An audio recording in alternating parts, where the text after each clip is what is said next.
What's up, Discoverers? And Wanderers, who's ready for another adventure? Me too! Ready na ba kayo? Let's go! 1, 2, 3, 4.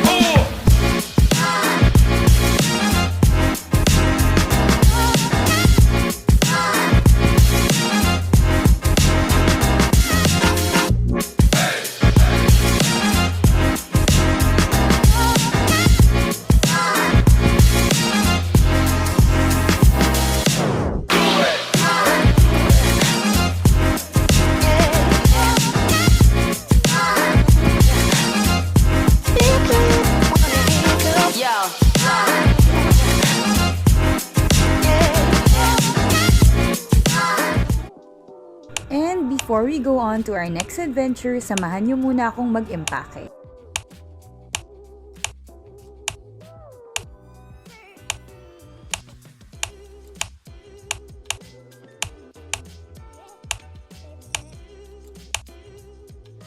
And dahil medyo malamig sa pupuntahan natin, kailangan naka-coat. After getting ready for our big trip, we headed to the airport na, Wanderers. And as usual, kapag international flight, we always make sure na 4 hours before our flight, nasa airport na kami. Kasi nga, diba, usually mahaba yung pila for immigration and luggage check. Dito na tayo sa NAIA.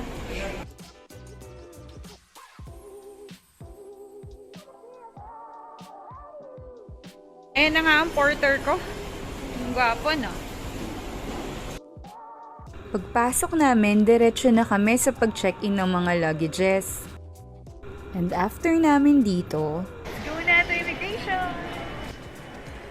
dumiretso na kami agad sa immigration. Kaya lang nagka-problema sa final check ng hand carry ko. Hi, Wanderer. Katapos lang natin sa immigration. Naharang tayo dun sa luggage. Mamaya, sabihin ko sa inyo kung bakit. Babe, pakainin mo ako. Gutom na ako. Maaga pa naman eh, kaya hanap muna tayo ng kakainan natin.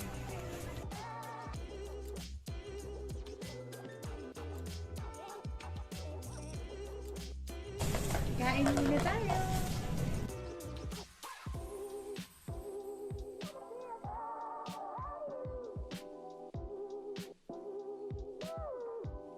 Pagkatapos namin kumain, pumunta na kami sa boarding gate namin.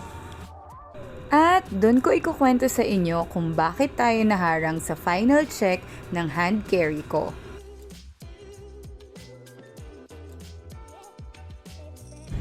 Hi, Wanderers. Smooth naman yung sa immigration natin. Pero kanina, nung sa final check ng bag, naharang yung luggage ko. So sabi ko, baka yung pabango. Pero 100 ml lang kasi yun. Kala ko mawawala siya. Yung toothpaste, nakalimutan ko siyang ilagay sa check-in. Kanabahan talaga ako. Yun. Yun ang story kung bakit tayo naharang kanina. So, from Manila, pa-Taipei kami. Meron kaming 24 hours na layover doon. And then after that, pupunta kami sa Manila.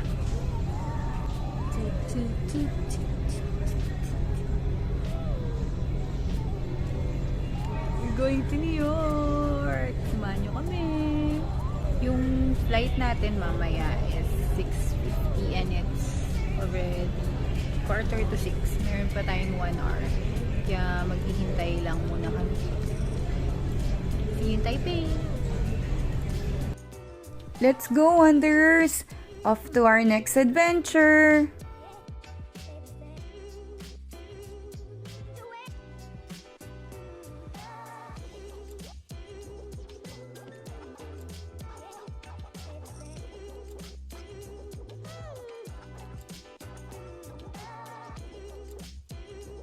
Hi, Wanderers! Nandito na kami sa Taipei. Bukas pa yung flight namin papunta New York. Kaya punta muna kami sa city.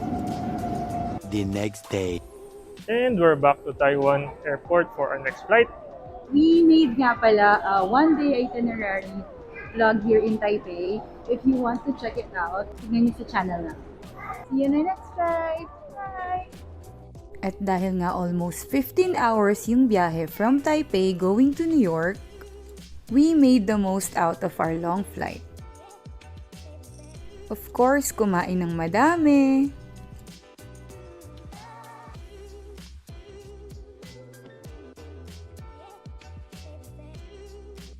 Maglaro ng games.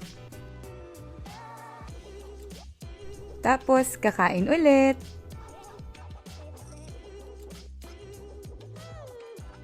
Manood ng movies. At syempre, kakain ulit.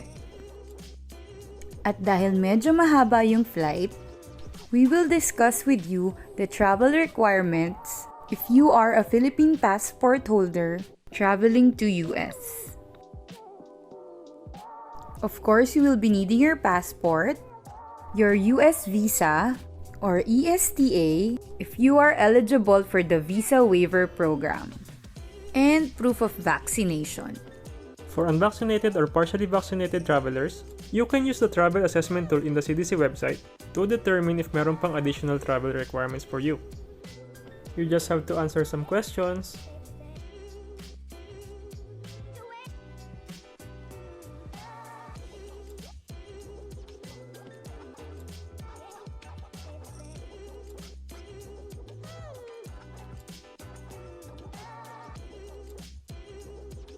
And makikita mo na if there are other requirements that you need to provide.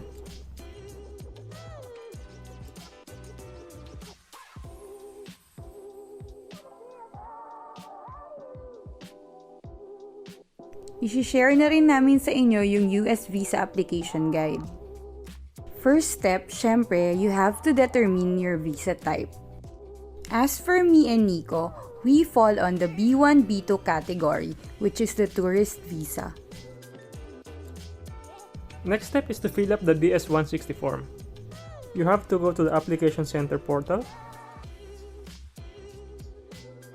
Just select your country and then start an application.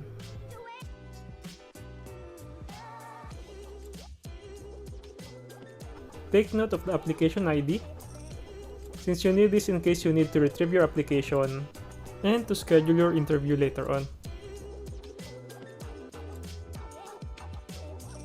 Like any other application forms, you just need to fill in the details, upload your picture, and then submit. Next step is to pay the visa fee.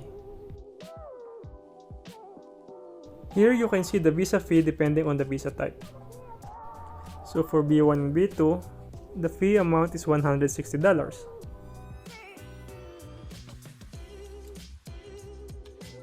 You can choose to pay via bank deposit sa mga RCBC branches or online through PesoNet. If via RCBC, just print the deposit slip, pay at an RCBC branch, and don't forget to save your receipt number since gagamitin natin yan for the interview schedule. For PesoNet, meron ditong link for the complete instructions. And nandito rin yung payment processing timelines, so you would know kung kailan mag-reflect yung payment mo. The last step is to schedule your interview. In the scheduling portal, you just have to create a new user, and then you can log in to schedule your appointment. Dito makikita nyo yung first available appointment is 3 months from now, which is March 23. So update nyo muna yung profile nyo with passport number and other personal details.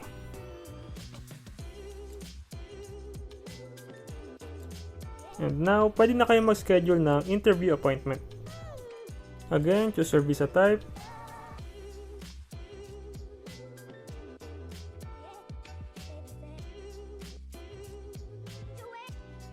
Confirm your personal details. And then on the next screens, pwede na kayong mamili ng interview schedule.